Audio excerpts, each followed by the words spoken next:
The What to Read Next podcast helps you build a TBR of future favorite books. In each episode, Lori and Mean interviews authors and book influencers to recommend books they loved for you to pick up today. If you're an avid reader, always looking for your next great read, then the show's for you. Hi, Tara. Welcome to What to Read Next podcast. Hi, thanks for having me. So happy to have you here. Tell us a little bit about yourself. I started writing, I think I started writing my first book in 2020 when I was stuck at home and kind of not sleeping and felt like I'd read everything. I have 2 kids, 2 dogs, 12 chickens. I'm married to the guy I've been with since I was a senior in high school. Yeah. I love this. So I have so much to unpack. So how did you end up getting chickens? I think that's going to be the first question, the chicken question. Yes, we bought property when we lived down in a subdivision a little ways away, and then we bought property and we started building our house. And when we were doing that, we lived up the hill on a ranch. And even we lived on my mom's property for a while, and she had a bunch of chickens and goats and all that. And we just realized that the chicken process was actually not so hard to take care of them, and the undertaking, and they're funny. And also my family just goes through a ton of eggs, so we figured it would be worth our investment, and it so far has been. Especially in today's world where the eggs are just going I know. I feel like we've got literally little gold nuggets every day. You're like, it's amazing. Yes. We're homesteaders. Yeah. I love this. All right. So shout out while you're writing. So you started writing in 2020. Were you did you had ideas of writing beforehand? Or was it something? Yeah, I just so before 2020, I actually didn't read contemporary romance. I had been, I was, raised on Harry Potter and Twilight. That was my generation. And so I was really a romantasy gal. And I picked up but then I got really sick of everything I was reading. I was sick of the world-ending foe, I always say, because it felt a little too realistic, but not, because nobody in our world had magic so that we could get out of our houses and my kids could go back to school and all that. So it was just kind of, and yeah, it was scary, especially at first when everything was pretty unknown. So I read everything and I still wasn't sleeping. I went through this phase where I binged Yellowstone and Ted Lasso. And in combination with that, and I had this dream where my husband left me, and it just I just started typing away. I felt like I'd read one contemporary and I loved the humor and everything in it. And then I'd read another one, like The Simple Wild, where I loved the depth and kind of the women's fiction element to it. But then I loved having, dual POV. So I was kind of like, meh, I'll just I just started dabbling my own. I never thought anything of it. I never thought I would do anything with it. And in fact, I let it sit for 7 or 8 months. And my husband didn't even know I did it. So, and I told my friend at a Friendsgiving we were having, and after a lot of wine, I was like, so I did this thing. And right then and there, my friends started reading it from the Google Docs app or whatever on my phone. Yeah.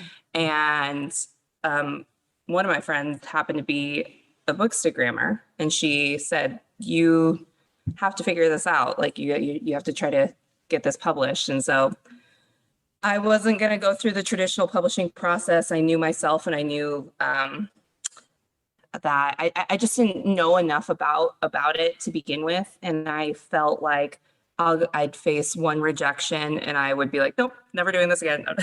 Yeah. And so I put it out. And it was, I just figured I'm going to slide into a couple people's DMs. I had started my own little book account because I was reading so much. And again, Yeah. at the behest of my friend, she was like, you read more than most people I know right now. So, and I think she was getting sick of me asking her for recommendations all the time. So she said, you need to consult the online community. So I had started that, and I just sent a few DMs, and one person picked it up. She loved it. She started talking about it, and then it did fairly well. And I think that's why I put that out I put Rookbound out November 2021. And then I started writing Funny Feelings in January of 22 and put that out May 1st.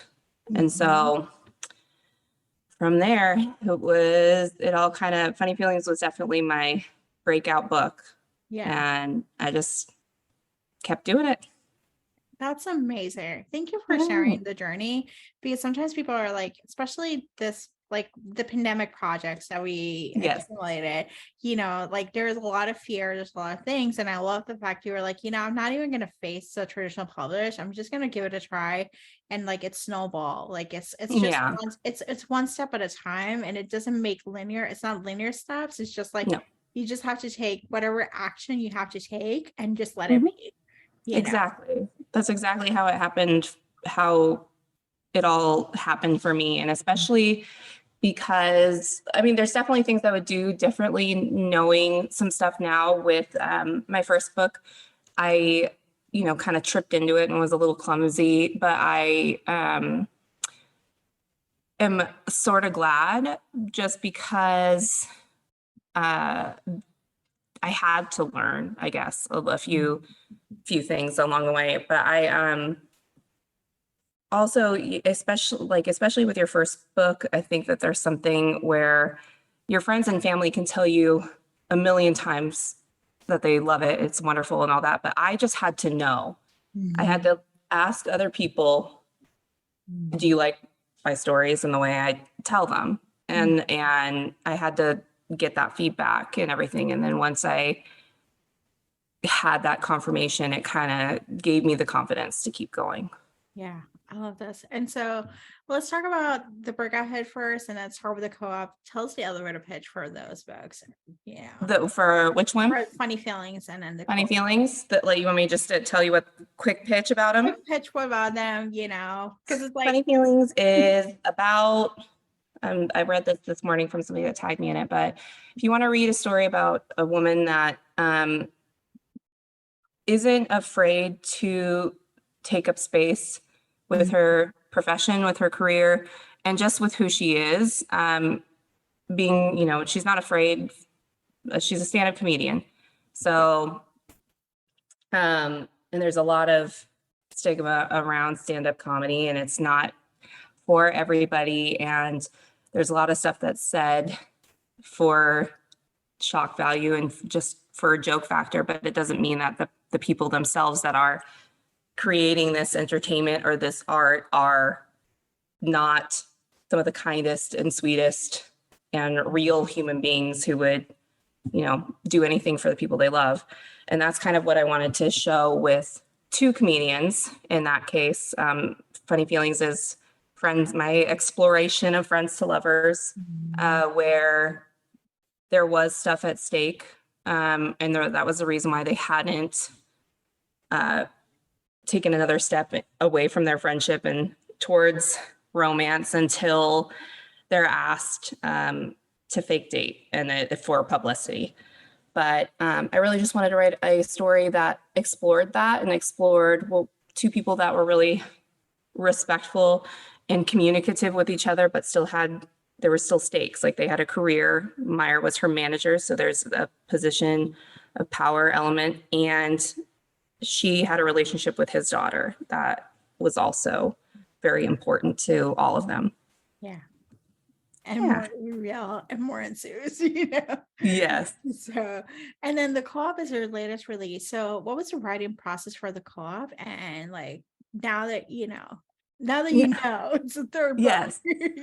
I actually started writing the co-op before I wrote Funny Feelings. I had started with it, I think even before I actually put out Rootbound. Mhm.